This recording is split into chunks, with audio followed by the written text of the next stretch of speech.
Welcome back to Dead Reckoning, the Human Life Expectancy channel. In this video, we'll explore what might happen to our businesses as we live longer. Today, many industries are in the midst of rapid transformation due to new digital technologies, changes in consumer demographics and preferences, and other factors. In addition, the technologies that support enhanced human life expectancy will create many value-creating opportunities for new and existing companies. Since people will pay pretty much anything to live longer, or as economists say, they're highly price inelastic, life-extending technologies will create enormous profit pools that companies will compete to tap into. First, there will be a number of new industries that directly support the extension of human life expectancy. We believe that the medical genomics complex may well come to dominate the global economy. Biomedicine could have the highest rates of investment and technological innovation of any industry in the world. And we're not alone in thinking so. One recent study from Bank of America said that, quote, one of the biggest investment opportunities over the next decade will be in companies working to delay human death, a market expected to be worth at least $600 billion by 2025. There are already 5 groups of companies with a market capitalization over $110 billion. There's genomics, there's big data and AI health, there's food transformation, there's life extension, and then there's immortality.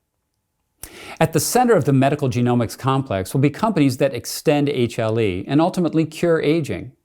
Since 92% of us die from aging, and since we'd pay pretty much anything to live longer, this area will explode from its humble beginnings today to be among the largest business sectors in the world within the next 20 years. In 2013, Alphabet, the parent company of Google, established a new subsidiary called Calico that brings together top aging experts and large pharmaceutical companies to explore how to extend human life expectancy. Pharmaceutical companies that develop new drugs that extend human life expectancy should also do very well in the future. Drugs that combat non-communicable diseases will continue to be blockbusters because they require ongoing use from ever-increasing numbers of people that suffer them. There's also the prospect that drugs will be created that slow or even reverse aging. Drugs such as NMN, resveratrol, metformin, and rapamycin that impact the expression of our genes, as mentioned in our video, Life-Extending Drugs. These would be the blockbuster of all blockbusters, because everyone might need them on an ongoing basis, and they'd be willing to pay just about anything to get them. Also, our humble company, Human Life Expectancy Inc., was founded to help humanity and businesses understand, accelerate, and prepare for the coming increase in human life expectancy. And there are many, many others. The genetic and epigenetic testing and counseling industry should thrive in the coming years. Just as the discovery of the telescope allowed us to see billions of heavenly bodies in our universe, genetic and epigenetic tests allow us to see billions of the fundamental elements of the code of life. The things we've discovered so far by looking at the genome and epigenome are extraordinary, and we'll certainly discover much more. A range of companies is arising to provide genetic and epigenetic tests that reveal important information about a person's life expectancy and likelihood of developing various diseases. Many also advise on which interventions and medical treatments are likely to be most successful. The value of these tests to consumers, insurers, and others is already higher than the cost it takes to run them, and the explanatory power of the tests will only increase, and the cost to conduct the tests will likely fall dramatically, making them even more profitable in the future. Also, companies that provide the materials and service for IVF and PGD will likely grow rapidly. As we mentioned in our Revolutionizing Human Reproduction video, we suspect that it may come to be regarded as reckless for parents to reproduce sexually. This will lead to dramatic growth in IVF, PGD, and the companies that make the equipment for and provide them. More broadly, companies that use new technology to transform energy, water, food, and transportation should thrive. Since providing the carbon-free energy necessary to power our new technologies and support our growing societies will be critical, nuclear and renewable energy companies should thrive.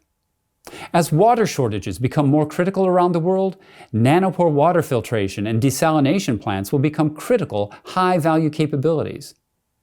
Food chain restructurers, such as GMO providers, vertical farmers, and those that provide cultures or lab-grown meat, should also do very well.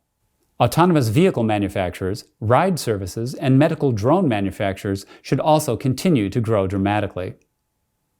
As you'd expect, businesses providing IT will also continue to thrive.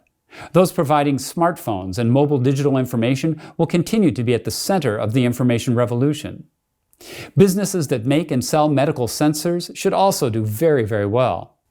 In our video on personal sensors, we presented a range of sensors, including the Internet of Things, IoT, wearable sensors, and implantable devices that help create a system of metrics about you.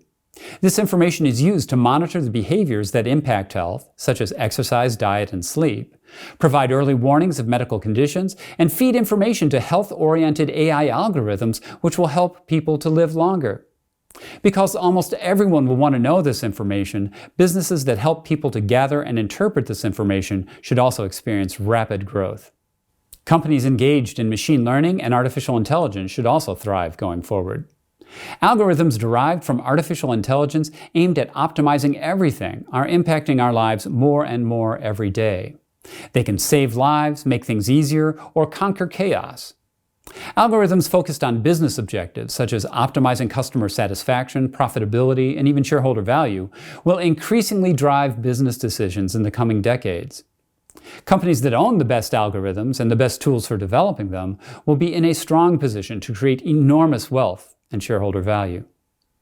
Finally, a range of other tech companies could hit it big, including those providing cell therapy solutions, blood augmentation, organ preservation and creation, hyperbaric oxygen therapy, digital prosthetics, cyborgs, and even digital consciousness.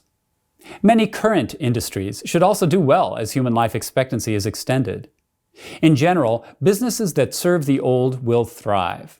Statistics from the World Health Organization show that the percentage of people 65 and older has already risen from just over 5% of the population in 1950 to 9.3% of the population in 2020 and is forecast to become 22.5% of the population by 2100. Not only will there be more people over 65, but because they've had many more productive years and years for compound interest to accrue, they may well command a disproportionate share of wealth. Together, these effects will create substantial business opportunities for those companies that serve the elderly. The largest business opportunities relate to the biological, financial, and role changes that people go through as they age.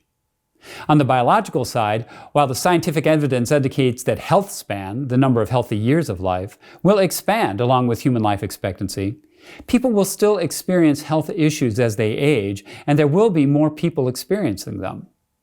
As a result, healthcare service providers should thrive, especially those involved in treating non-communicable diseases, such as heart disease, cancer, and diabetes. Companies providing long-term care should also grow rapidly as the number of elderly people increases globally. On the other hand, hospitals and clinics will be hurt by the digitization of medicine. Cardiologist and author Eric Topol writes, quote, "The need for hospitals in the future will be substantially reduced and restricted to the care of the most acutely ill patients who require intensive care and monitoring. The most frequent cause of hospitalization, such as congestive heart failure, asthma, and chronic obstructive lung disease, are all eminently amenable to digital medical strategies that forego inpatient facilities. There's a large and growing range of aids available, including medical devices such as hearing aids, pacemakers, and replacement hips, knees, and corneas, etc., pharmaceuticals and pain relievers, and other devices such as walkers, wheelchairs, house elevators, stair seats, bed cranes, bed and bathroom bars, and stair lifts.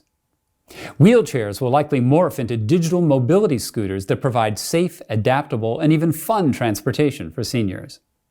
Also, as we age, our ability to process complex inputs is often degraded.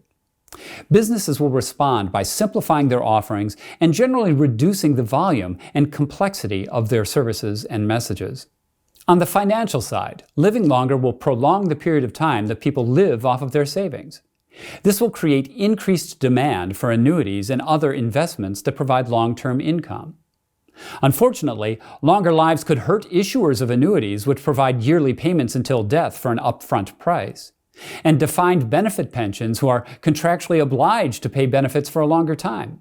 Governments and companies that provide pensions and annuities will face increased longevity risk, the risk that pensions and policyholders might live longer than expected. This could result in a double whammy, dramatically reducing the market for pensions and annuities. First, as individuals perceive that they may live longer, the demand and prices for these products should rise. And second, as pensioners and annuity holders live longer, the governments and companies that provide them will have to make payments for a longer period of time, resulting in higher costs and/or lower profitability. As a result, pensions and annuities will continue to shift from defined benefits to defined contributions, and likely become harder to get and more expensive. This will place additional financial burdens on states and companies that provide pensions and annuities. They will either need to reduce such benefits, charge more, or raise taxes to pay for them. More on this in our upcoming video on the economic impacts of living longer. Private insurance, pensions, and annuity providers will also transform as HLE increases. The business models of these organizations have always incorporated HLE as an intrinsic driver. The extension of life expectancy and the advanced ability to predict it using epigenetic tests will revolutionize both life and health insurance. Life insurers will become more profitable as their customers make life insurance payments over a longer period before their death benefit is paid. Life insurers can also use saliva-based epigenetic tests to charge lower prices to customers that are currently predicted to live longer, simplify their currently costly and cumbersome medical underwriting process, and reduce fraud by providing better indications of smoking and alcohol consumption than current methods. In addition, both life and health insurers can use epigenetic tests to help improve their customers' health. By measuring and tracking biological age during various health interventions such as diet and exercise, insurers can help customers figure out which interventions help them the most, for the first time providing an overall assessment of how well each customer is doing. When you think about it, we've been trying to live longer for a long time, but we've lacked an assessment of how well we're doing. It's the equivalent of trying to diet without a scale. But now, epigenetic tests provide this overall indication of how well we're doing, allowing us to identify and optimize interventions for each individual. Much will be learned in the coming years as this and other advances in precision medicine are made. Many health insurers also offer wellness programs designed to promote employee health and productivity and reduce healthcare costs for them and the company. In the U.S., about 30% of large employers offer incentives in these wellness programs, such as cash payments and discounts on insurance premiums. About 5 years ago, John Hancock launched its Vitality Plus plan, which allows you to earn up to 25% discount on premiums. Now, online broker Health IQ says it offers such breaks to its healthiest applicants. Sprout, another such broker, says it will soon launch policies that provide up to 20% benefit for fitness activity, either through a discount on premiums or a free increase in death benefit.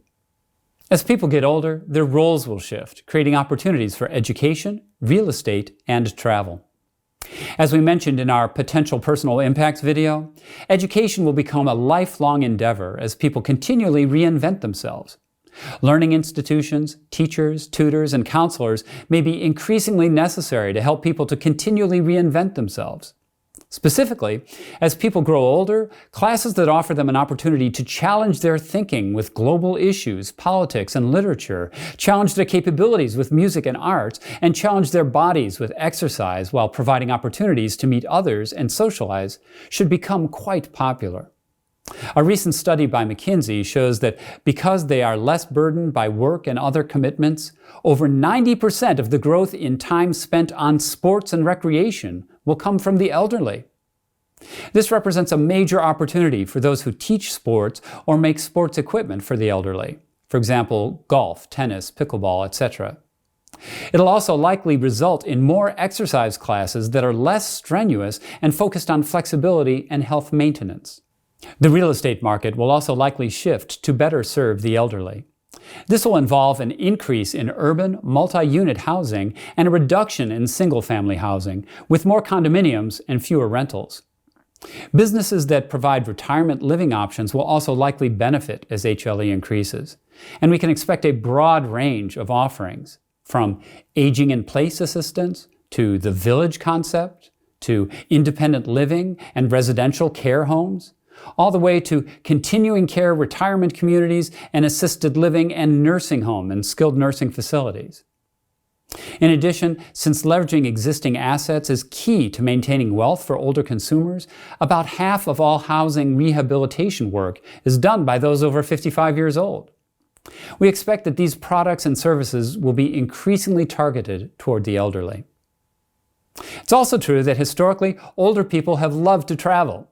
We expect that this will continue and become even more true in the future as they travel to fulfill their bucket lists and connect with their larger and further flung networks of families and friends.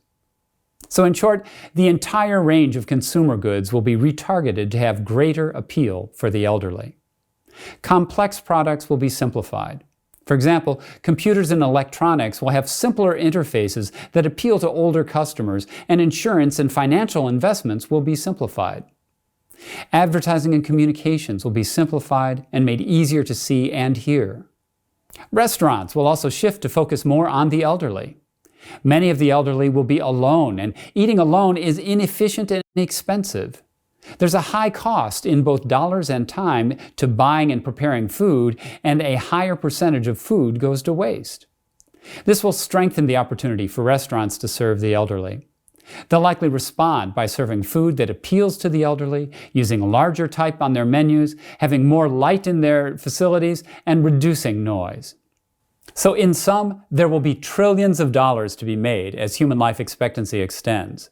This is another important driver that will accelerate its progress. In our next video, we'll explore how societies might change as we live longer. In the meantime, please hit the like button below, subscribe to the Human Life Expectancy channel to make sure you don't miss our next videos, and post comments for the topics you'd like to have us cover. Thanks for joining us. Till next time, as we say at Human Life Expectancy Inc., Hi Hua! Please, do what you can to help yourself and help us all to live longer.